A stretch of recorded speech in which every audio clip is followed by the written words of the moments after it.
ಮಾನ್ಯ ಅಮಿತ್ ಶಾ ಅವರು, ನಂತರ ರಕ್ಷಣಾ ಮಂತ್ರಿಗಳಾದಂಥ ರಾಜನಾಥ್ ಸಿಂಗ್ ಅವರು, ಅನೇಕ ಮಂದಿ ಕೂಡ ಇವತ್ತು ಎಲ್ಲ ವಿಚಾರಗಳನ್ನು ಕೂಡ ಅವರು ತಮಗೆ ತಿಳಿಸುವಂಥ ಕೆಲಸ ಮಾಡಿದ್ದಾರೆ.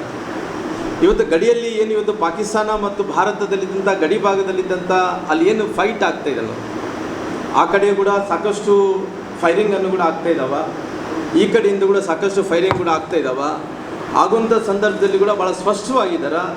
ಏನು ಇವತ್ತು ಜಮ್ಮು ಕಾಶ್ಮೀರದಲ್ಲಿ ಆದಂಥ ಇನ್ಸಿಡೆಂಟ್ ಬಗ್ಗೆ ಏನು 26 ಮಂದಿ ಏನು ಟೆರರಿಸ್ಟ್ಗಳು ಕೊಲೆ ಮಾಡಿದಾರೋ, ಆ ಕೊಲೆ ಮಾಡಿದಂಥ ವಿಚಾರದಲ್ಲಿ ಭಾಳ ಸ್ಪಷ್ಟವಾಗಿ ನಮಗೆ ಕಾಣ್ತಾ ಇದೆ.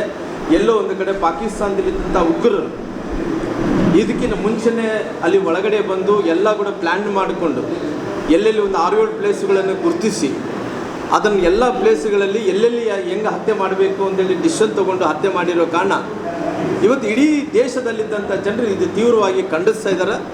ಜೊತೆಯಲ್ಲಿ ನಾವು ಎಲ್ಲ ವಿಚಾರಗಳಿಗೆ ಇವತ್ತು ಭಾರತ ವಿಚಾರ ಬಂದಂಥ ಟೈಮಲ್ಲಿ ಎಲ್ಲ ಪಕ್ಷಾತೀತವಾಗಿ ಎಲ್ಲ ಪಾರ್ಟೀಸರು ಕೂಡ ಇವತ್ತು ಒಂದಾಗಿ ಇವತ್ತು ಪಾಕಿಸ್ತಾನಕ್ಕೆ ಅದು ತಕ್ಕ ಪಾಠವನ್ನು ಕಲಿಸಬೇಕು ಅನ್ನೋಂಥ ತೀರ್ಮಾನವನ್ನು ಆಲ್ ಪಾರ್ಟೀಸ್ ತೊಗೊಂಡಿರೋ ಕಾರಣ ಮುಂದಿನ ದಿನಗಳಲ್ಲಿ ದೇಶದ ಪ್ರಧಾನಮಂತ್ರಿಗಳು ನರೇಂದ್ರ ಮೋದಿಜಿಯವರು ಕೂಡ ಯಾರೊಬ್ಬರನ್ನು ಕೂಡ ಬಿಡುವಂಥ ಪ್ರಶ್ನೆ ಇಲ್ಲ ಅನ್ನೋಂಥ ಶಬ್ದವನ್ನು ಕೂಡ ಮಾಡಿರೋ ಕಾರಣ, ಇವತ್ತು ಗೃಹ ಮಂತ್ರಿಗಳಂತ ಅಮಿತ್ ಶಾ ಅವರು ಕೂಡ ಅವರು ಹೇಳಿರೋ ಕಾರಣ, ಎಲ್ಲೇ ಉಗ್ರರು ಅವರು ಪಾತಾಳದಲ್ಲಿದ್ದರೂ ಕೂಡ ಅವರು ಹುಡುಕಿ ಅವರು ಕೊಲ್ಲಂಥ ಕೆಲಸ ಮಾಡ್ತೀವಿ ಅನ್ನೋಂಥ ಮಾತನ್ನು ಕೂಡ ಗೃಹ ಮಂತ್ರಿಗಳು ಹೇಳಿರೋ ಕಾರಣ ಇವತ್ತು ಮುಂದಿನ ದಿನಗಳಲ್ಲಿ ಇವತ್ತು ದೇಶದ ಪ್ರಧಾನಮಂತ್ರಿಗಳು ಆದಂಥ ನರೇಂದ್ರ ಮೋದಿಜಿಯವರು ಗಟ್ಟಿಯಾದಂಥ ತೀರ್ಮಾನವನ್ನು ತೊಗೊಂಡಂಥ ಕೆಲಸ ಮಾಡ್ತಾರೆ.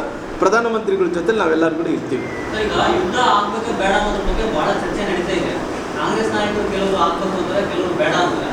ನಿಮ್ಮ ನಿಲುವೆ ಆದರೆ ಒಳ್ಳೇದನ್ಸುತ್ತಾ ನೀವು ನೋಡಿದಂಗೆ? ನಮ್ಮದು ಭಾಳ ಸ್ಪಷ್ಟವಾಗಿ ಇವತ್ತು ಇದನ್ನ ಎಲ್ಲೋ ಒಂದು ಕಡೆ ಇದನ್ನು ಕೊನೆಗೆ ಆಡಬೇಕು, ಪುಲಿಸ್ ಸ್ಟಾಪ್ ಮಾಡಬೇಕಾದ್ರಿಗಿನ ಭಾಳಷ್ಟು ಇಡೀ ದೇಶದಲ್ಲಿದ್ದಂಥ 120 ಕೋಟಿ ಜನಸಂಖ್ಯೆಯ ಕೂಗು ಏನಂದ್ರಿಗಿನ ನಾವು ಯುದ್ಧ ಆಗಬೇಕನ್ನೋ ಪರವಾಗಿ ಇದ್ದಂಥವ್ರು. ಯುದ್ಧ ಆದರೆ ಮಾತ್ರ ಇದು ಎಲ್ಲೋ ಒಂದು ಕಡೆ ಇನ್ನು ಮುಂದೆ ಈ ರೀತಿ ನುಸುಳಿ ಏನು ಭಾರತಕ್ಕೆ ಬರ್ತಾ ಇದ್ದಂಥ ಟೆರರಿಸ್ಟ್ಗಳಿಗೆ ಅವ್ರಿಗೆಲ್ಲೋ ಒಂದು ಕಡೆ ಇಲ್ಲಪ್ಪ ಭಾರತ ಗಟ್ಟಿಯಾಗಿದೆ, ಎಂಥ ವಿಚಾರದಲ್ಲಿ ಕೂಡ ಎದುರಲ್ಲ, ನಾವು ಹೋದರೆ ನಮ್ಮನ್ನು ಕೊಂದಾಗ್ತಾರೆ ಅನ್ನೋಂಥ ಭಯ ಬರಬೇಕಾಗುತ್ತೆ.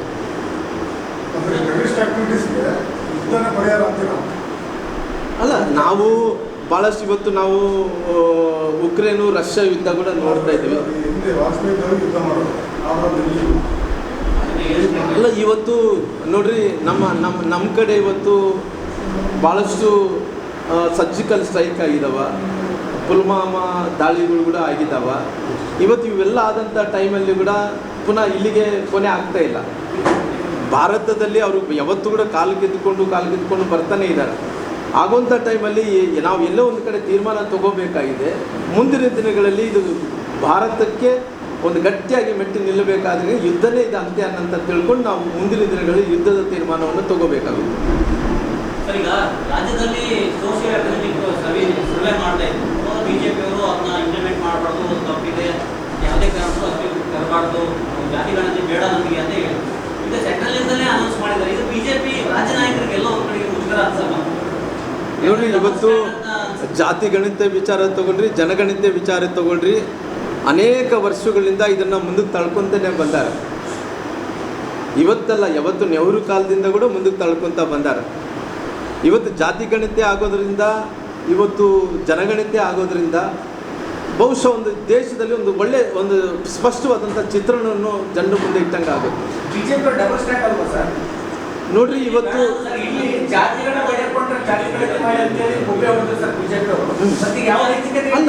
ಈ ಜಾತಿ ಗಣಿತನೇ ಸರಿ ಇಲ್ಲ ಅಂತೇಳಿ ಇವತ್ತು ಕೂಡ ಹೇಳ್ತೀನಿ ನಾನು. ಈ ಸರ್ಕಾರ ಏನು ಜಾತಿ ಗಣಿತ ಮಾಡಿದೆನೋ, ಇವತ್ತು ಜಾತಿ ಗಣಿತೆಯಲ್ಲಿ ಇವತ್ತು ಇವ್ರ ವರದಿಯಲ್ಲಿದೆ, ನಮ್ಮ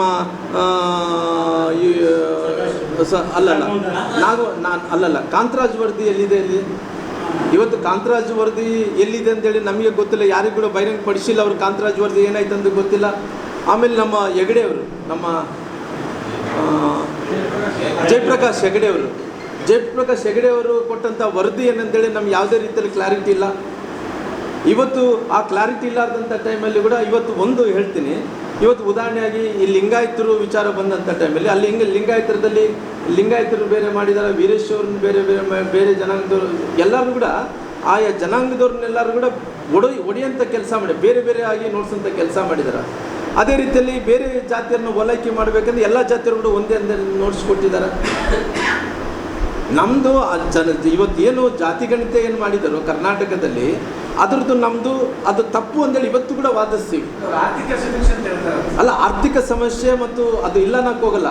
ಅವರು ಏನು ಹೇಳ್ತಾ ಇದ್ದಾರೆ, ಇವತ್ತು ನಾವು ಮಾಡಿರೋಂಥ ಜನಗಣತಿ ಅಲ್ಲ, ಇವತ್ತು ಮಾಡಿರೋಂಥದ್ದು ಅದು ಕಾಂತರಾಜು ವರದಿ ತಗೊಳ್ರಿ ಮತ್ತು ನಮ್ಮ ಈ ಹೆಗಡೆ ಅವ್ರದ್ದು ವರದಿ ತಗೊಳ್ರಿ, ಅದು ನಾವು ಮಾಡ್ತಿರೋಂಥದ್ದು ನಾವು ಆರ್ಥಿಕವಾಗಿ ಸಮೀಕ್ಷೆ ಮಾಡಿದ್ದೀವಿ ಅನ್ನೋಂಥ ಮಾತನ್ನು ಹೇಳಿದ್ದಾರೆ.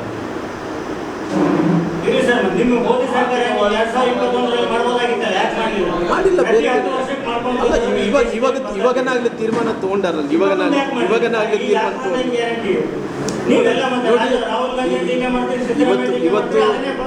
ಇವತ್ತು ಎಲ್ಲ ವಿಚಾರದಲ್ಲಿ ಕೂಡ ಜಾತಿಗಣತೆ ಜನಗಣತಿ ವಿಚಾರದಲ್ಲಿ ಸಂಪೂರ್ಣವಾಗಿ ಏನು ಶೆಡ್ಯೂಲನ್ನು ಮಾಡ್ಕೋಬೇಕು, ಎಷ್ಟು ಅವಧಿಯಲ್ಲಿ ಮುಗಿಸ್ಬೇಕಾಗಿದನೋ, ಏನು ಆರ್ಥಿಕ ವ್ಯವಸ್ಥೆ ಏನು ಮಾಡಬೇಕಾಗಿದೆ ಎಲ್ಲ ಕೂಡ ರೆಡಿ ಮಾಡಿಕೊಂಡೇ ಕೇಂದ್ರ ಸರ್ಕಾರ ಘೋಷಣೆಯನ್ನು ಮಾಡಿದೆ. ಈಗ ರಾಹುಲ್ ಗಾಂಧಿ ಅವರು ಒತ್ತಾಯ ಮಾಡಿದ್ದು ಈ ರೀತಿಯಾಗಿ ಕೇಂದ್ರ ಸರ್ಕಾರ ನಿರ್ಧಾರ ತೆಗೆದುಕೊಳ್ಳುತ್ತೆ ಅಂತ ಕಾಂಗ್ರೆಸ್ನ ನಾಯಕರೆಲ್ಲ ಹೇಳ್ತಿದ್ದಾರೆ. ಅಂದ್ರೆ ಕರ್ನಾಟಕದಲ್ಲಿ ಏನು ಸಮೀಕ್ಷೆ ಮಾಡಿದ್ವಲ್ಲ ಅದನ್ನ ರಾಹುಲ್ ಗಾಂಧಿ ಅವರು ಒತ್ತಾಯ ಮಾಡಿದ್ದಾರೆ, ಕೊನೆಗೂ ನಮ್ಮ ಹೋರಾಟ ಜಯ ಆಗಿದೆ ಅಂತ ಕಾಂಗ್ರೆಸ್ ಅವರು ಹೇಳ್ತಿದ್ದಾರೆ. ಅವ್ರ ಮೇಲೆ ಅವ್ರು ತಟ್ಕೊಳ್ಳೇಬೇಕಲ್ಲ ಸರ್, ಬೇರೆ ಆಪ್ಷನ್ ಏನಿಲ್ಲ. ಅವರು ನಾವು ಮಾಡಿದ್ದು ಒಂದು ಹೇಳ್ಕೊಳ್ಳೇಬೇಕಲ್ಲ. ಬೇರೆ ಬೇರೆ ತೆಲಂಗಾಣದಲ್ಲಿ ಮಾಡಿದಂಥ ಟೈಮಲ್ಲಿ ಅವ್ರು ಸಕ್ಸಸ್ಗೆ ಅವಕಾಶ ಸಿಕ್ತು, ಬೇರೆ ಬೇರೆ ರಾಜ್ಯಗಳಲ್ಲಿ ಮಾಡಿದಂಥ ಟೈಮಲ್ಲಿ ಅವ್ರಿಗೆ ಅವಕಾಶಗಳು, ಅವ್ರ ಸಕ್ಸಸ್ಗೆ ಅವಕಾಶ ಸಿಕ್ತು. ಇವತ್ತು ಈ ದೇಶದಲ್ಲಿ ಇವತ್ತು ಮೋದಿಜಿಯವರು ತೀರ್ಮಾನ ತಗೊಂಡಿದ್ದಾರೆ. Thank you. ಬೇರೆ ಏನಿಲ್ಲ ಸರ್, ಥ್ಯಾಂಕ್ ಯು ಸರ್.